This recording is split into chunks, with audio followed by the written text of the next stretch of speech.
Elizabeth Cruz point of view.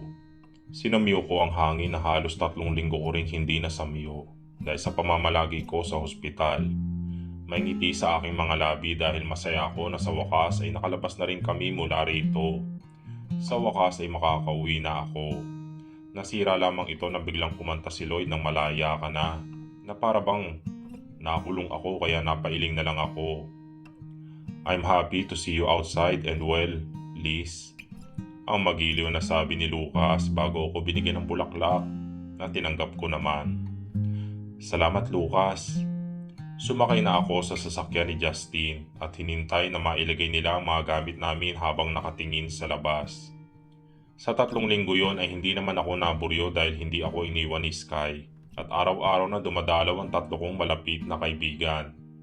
Araw-araw nila akong pinapasaya, kinakamusta at nililibang. Matyagang inaalagaan at sinasamahan. Dahil hindi lamang sakit na dulot ng naging operasyon ng naramdaman ko, kung hindi sakit na dulot ng paglisan niya, ang tuluyan niyang paglayo sa aking mundo. Dahil noong nakarang linggo lamang ay binalita sa akin ni Jasper ang pag-alis ni Godric patungong Europe. Wala raw itong solidong rason sa pag-alis at pansamantalang ipinasa ang responsibilidad ng kumpanya sa kanya at sa COO ng VEC. Ngunit ramdam kong may tinatago si Jasper. Nang mabalitaan ko na hindi ko maiwasang umiyak at inalo lamang ako ng kapatid ko. Magdamag akong tahimik na lumuluha kahit pa itong aking hiniling at binalak na mangyari. Masakit pa rin palang malaman na nagkalayo na kayo. Mahal namin ang isa't isa pero baka hindi talaga kami ang nakatadhana. At masasaktan lang kapag ipinagpilitan pa namin ang hindi nakalaan. Siguro balang araw kapag pwede namang muli ay maaari kaming sumubok. Kung pagdating iyon ay mahal pa rin namin ang isa't isa. Wala akong makapang paninisi at galit sa kanya dahil sa nangyari sa akin. Dahil alam kong isa lamang itong aksidente. Isang masaklap na pangyayari at naging susi upang magising kami pareho at tuluyang maghiwalay ng landas. Tuluyang naghiwalay upang parehas na magsimulang muli. Sa kasamang palad ay disqualified na ako sa Project Stella dahil sa nangyari. Ngunit personal akong binisita ni Pia Gray. Dala niya ang mga pictures ko sa Project Stella at pinangakuan na bibigyan ng karir. Oras na kailangan ko ito dahil nakitaan daw niya ako ng potensyal. Bumisita rin si Mandy na naiiyak pang ibinalita sa akin na hindi siya nakapasok sa top 5. Nang makauwi sa kondo ni Justin ay doon ko kinausap si Sky. Inaya ko siyang maupo sa may sofa habang hawak ang kanyang mga kamay. Sky, napag-isipan ko na ito habang nasa ospital tayo. Hindi na tayo lalayo pa't aalis. Wala na rin naman itong silbi dahil siya na ang kusang lumayo. Ngunit sa paglisan niya ay napagtanto ko na kahit saan naman ako magpunta ay susundan pa rin ako ng mga alaala niya. Panimula ako at binasa ang pang-ibabang labi bago kinuha ang wallet ko at ipinakita sa kanya ang hawak kong ATM. Mayroon na ako naipon na 150,000 mula sa ipon at kinita ko sa pagmomodelo. Gagawa ako ng paraan para magkaroon pa ng 50,000 at ora mismo ay babayaran natin kila Tito ang utang natin. Hindi na ako papayag na maghahari-harian pa sila roon at ariin ang hindi kanila. Ipaglalaban natin ang karapatan natin, bunso. Hindi ako titigil hanggat hindi natin ito nababawing muli. Puno ng determinasyong sabi ko kay Sky. Ilang sandali natulala si Sky bago gumuhit ang ngiti sa mga labi niya. Iyan naman ang hinihintay ko, ate. At hindi mo na kailangan maghanap dahil maging ako ay nakaipon ng 20,000. Pinakakaipit ko ito para hindi makita ng mga gahama nating kamag-anak. At para sa kulang, nakangiti niyang kinuha ang cellphone mula sa bag. May bebenta pa rin natin to sa malaking halaga, ate. Dahil gusto ko pa rin makatulong sa aming magkapatid kahit na kinupkup na niya kami ay binili ni Justin ng iPhone sa halagang 40,000. Dahil mula noon ay hindi ko tinatanggap ang tulong niya. Bit-bit ang pinagsama-sama naming ipon ay hindi na kami nag-aksaya pa ng panahon at tumungo sa malapit na alagad ng batas na maaaring sumama sa amin. Taas na ko kaming naglakad ni Sky sa loob ng bakuran namin. Kasunod si Attorney Pascual na isang matandang abogado. At para namang nasa panig namin ang tadhana, dahil kumpleto sila at sama-samang nasa hardin habang tila namomroblema. Aba, tingnan nyo kung sino nga naman ang bumalik oh. Isang walang utang na loob na babae na nakabingwit lang na mayaman ay kinalimutan na tayo. At isang babaeng naglayas bigla na parang inaapi. Bungad ni tita habang nakapamaywang. At may kasama pang asungot. Sino naman yung kasama ninyo, ha? Taray-tarayang puna ni Maylin na isa sa tatlong magkakapatid. Wala akong pakialam, walang hiya. Pwede bang tigilan nyo na ang drama at ang mga arte at bumalik na kayo? Aba, patapos ang lahat ay aalis na lang kayong bigla at iiwan kami. Mga walang utang na loob. Galit na bulyaw ni Tito na nakasaklay. Ikaw, Elizabeth, hindi ka na nagparamdam at hindi man lang pinagamot itong paa ko. Tapos ngayon ay may apog kang ipakita yung pagmumukha mo. Hindi ako sumagot at imbis ay lumapit sa kanila. Sa makalat na mesa ay sinaboy ko ang laman ng dala kong bag. 200 piso, bayad sa utang namin. Natulala ang 5 sa pera bago unang nakabawi si Morissette at kumuha ng isang bungkus. Tingin mo ba ay sapat na yon? Paano naman ang interes? Yung mga pinalamo namin sa inyo noong mga panahong hindi nyo pa kaya magmalaki. Yung mga perang ginamit ng mga magulang ko sa pagpapaaral sa inyo. Sa bawat salitang binitawan niya ay dinuduro niya ako sa noo. Maras kong pinalo ang kamay niyang ginagamit at napanganga siya bago ako itinulak at bahagya akong napaatras. Aba, talaga lang ha, matapang ka na ha. Porket nakatikim ka lang ng mayaman. Hoy, wala ka pa rin may pagmamalaki. Puno na. Tuluyang napuno ang ilang taong pagtitimpi at pagpipigil ko sa ginagawa nila sa aming magkakapatid. Tuluyang naputol ang pisi ng kapiranggot na pasensyang nararamdaman ko. Napakuyom ako bago siya nilapitan at itinulak, dahilan para siya'y mapabagsak. Nang lalapitan ako ni Maylin para gantihan ay sinampal ko siya at nang lalapit naman si Ron ay tinadyakan siya ni Sky sa gitna. Isa-isa kong dinuro ang magkakapatid. Ang magkakapatid na nagparana sa amin ng impyerno. Ang magkakapatid na naturingan naming pinsan, ngunit masahol pa sa katulong ang turing sa amin. Lahat ng sinasabi mong ibinigay nyo sa amin ay nabayaran na namin sa ilang taong pang-aapi nyo sa amin. Pagpapaaral, nahihibang na ba kayo?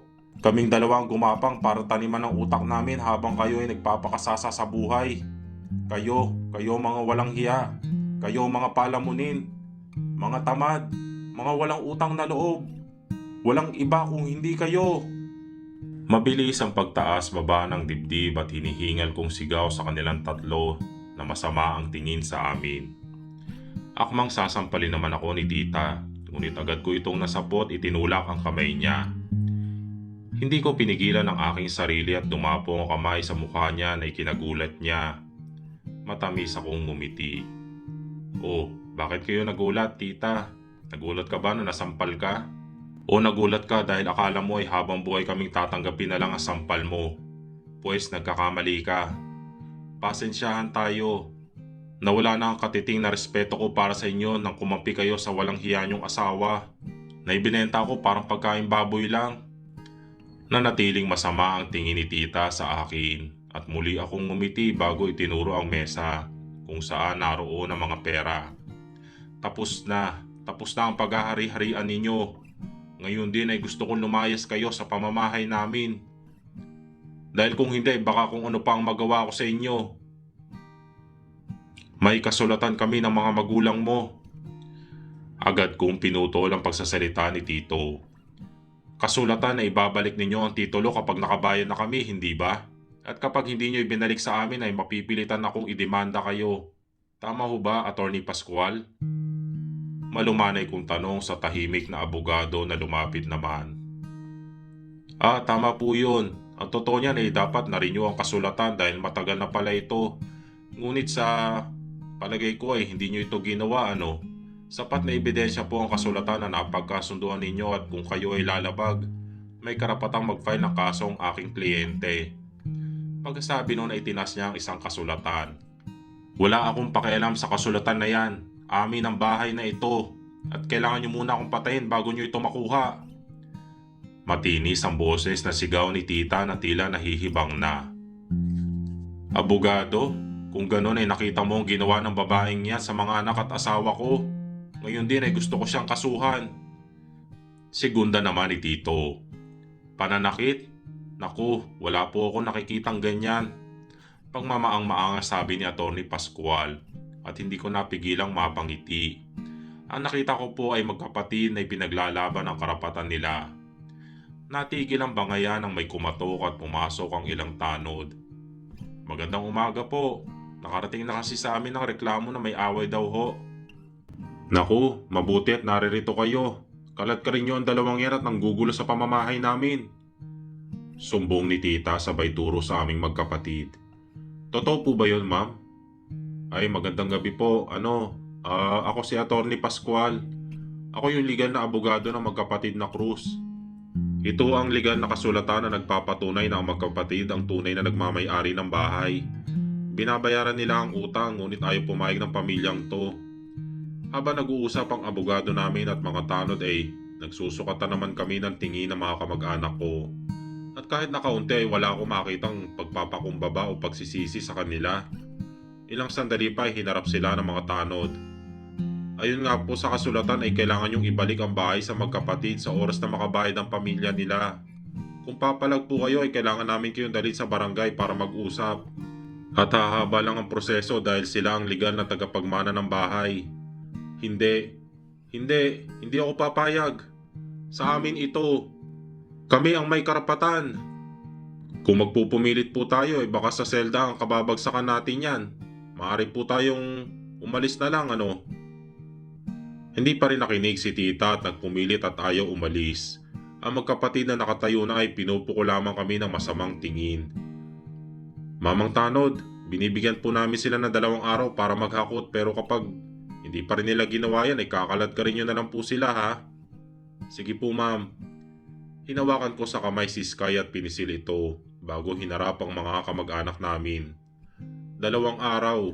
Hindi pa rin naman tuluyan naging bato ang puso ko. Kapag hindi pa kayo umalis ay ipapakaladkad ko kayo para makita ng lahat.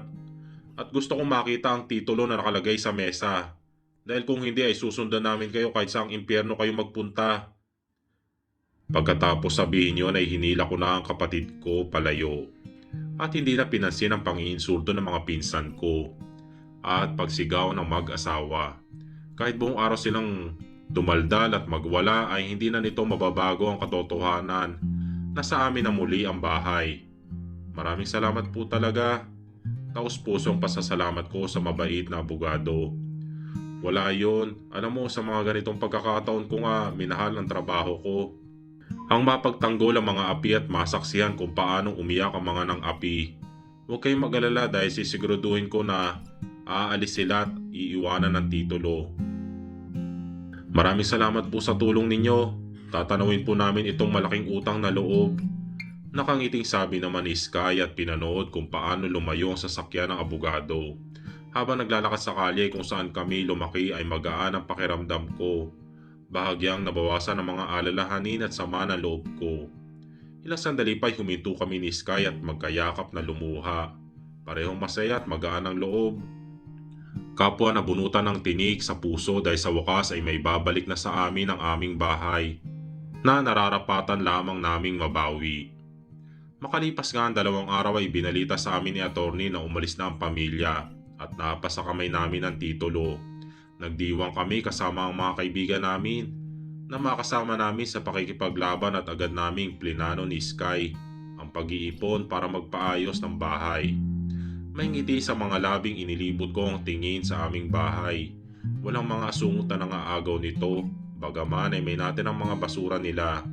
Habang nagliligpit ay masayang umuwi si Sky galing sa trabaho at may uwing mangga. Ate, may uwi akong paborito mo. Masaya niyang salubong bago ito iniabot sa akin. At nang maamoy ito hindi ko mapigilan sariling matakam at maglaway.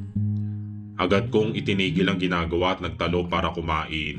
Dahil walang mahanap na bagong ay asukal ang ginamit kong sausawan at napapikit sa sarap. Ay, akala ko asin. Ano ba naman yan, ate? Mangga at asukal. Nagrereklamong sabi ni Sky bago tumayo para magbihis na muna. Natigilan naman akong napatingin sa hawak na piraso ng mangga na may asukal pa. Pagkuha ay halos bumaliktad na sikmura ko at nahilo sa napagtanto. Ilang araw na mula na sumapit ang araw ng period ko, ngunit hindi ako dinatnan. Para masiguro ang hinala ay palihim akong bumili ng PT at naghintay sa banyo habang nakaupo sa bowl. Halos hindi na ako humihinga at halos hindi na mapakali. Hindi alam o sigurado kung ano ang dapat na maramdaman sa mga sandaling iyon. Nang matapos ang ibinigay sa oras ay mabilis ang kabuog ng pusong sinilip ko ito at agad na napaluha sa nakita. Dahil doon ay makikita ang dalawang linya. Itutuloy.